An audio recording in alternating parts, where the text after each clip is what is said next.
The figures look promising.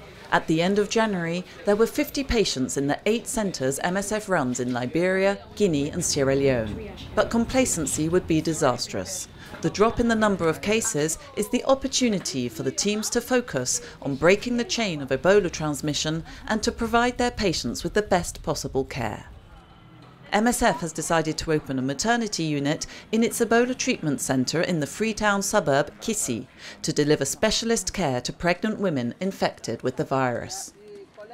When a pregnant woman contracts Ebola, she has many more chances than other pregnant women to miscarriage or to have a complication associated to her delivery. So they require specialized care as any other pregnant woman, and they require this to be done in a setting that ensure infection control measures that will avoid transmission to the staff. One such patient is Adama, admitted to the centre in Kisi. She lost the baby she was carrying, but she did survive Ebola. She's going to be discharged today. She's cured. So we're going in to do her discharge shower so that even though she's not infectious, maybe some of the items that have been in the confirmed tent are. So we're going to do a shower to disinfect everything, give her new clothes, and then she'll be able to walk out as a cured patient. After spending several weeks at the centre, it's now time for Adama to leave. Before taking her back to her family, the MSF team offers her psychological support.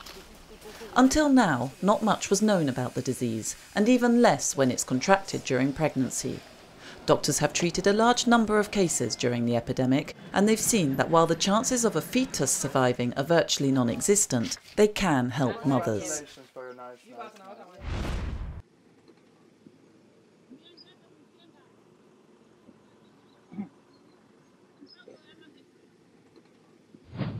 The water is beginning to recede, but the South Malawi plains are still waterlogged. Some very low-lying areas look more like islands and can only be reached by helicopter. Burita was 8 months pregnant when water started rising up around the village of Makanga. She gave birth just a few days later. We went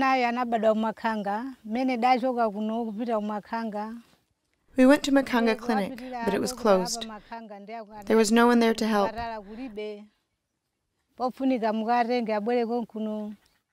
I was told to wait. I was told that a helicopter was coming, that it could take me to another clinic. Fortunately, when the helicopter arrived, it brought with it someone from MSF to help us.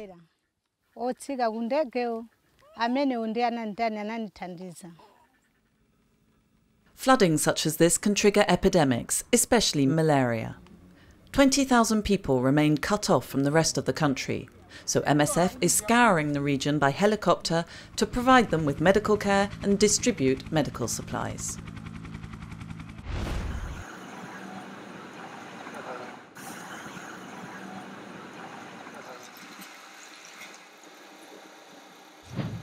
These MSF workers are preparing to distribute medical supplies to hospitals in East Ukraine. Constantly changing destination and working on both sides of the front line, they provide assistance to health facilities frequently lacking even the most basic supplies. So far we have provided this kind of kits in 70 hospitals in both sides of the conflict. We have treated, this material is enough to treat around 15,000 people. This support enables hospitals to continue to deliver treatment to people wounded in the conflict, as well as to the chronically sick and expectant mothers. But the bombing is hampering their work and denying thousands of people access to medical care. In just 2 weeks, 5 facilities supported by MSF have been damaged or totally destroyed by rockets or mortar shells.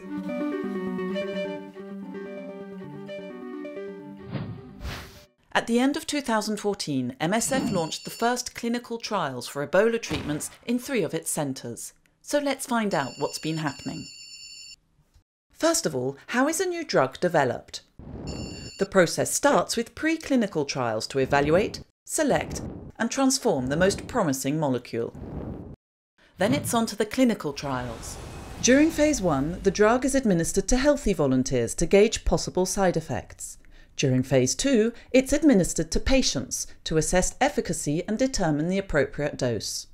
The third phase compares the tested drug with an existing treatment or placebo. And once all these trials are successfully completed, the drug is ready to market. Under normal circumstances, the process takes up to 10 years. Due to the scale of the Ebola epidemic in West Africa, the World Health Organization agreed in August to fast-track clinical research. This meant that clinical trials would be launched on 8 drugs viewed as particularly promising. What are the guiding principles? Streamlining and adapting research protocols to the setting, producing drugs swiftly and making them available in sufficient quantities at an affordable cost, informing and working closely with the authorities and local communities to ensure their commitment, and sharing results as they become available. In November, MSF announced that 3 clinical trials would be conducted in its treatment centres in West Africa. Tests began in Guinea and Liberia on favipiravir and brincidofovir, 2 orally administered drugs. The brincidofovir trial had to be cancelled almost as soon as it began due to a lack of patients. The third trial, also in Guinea, is assessing the efficacy of transfusing blood products from Ebola survivors to infected patients. Initial results should be available in February.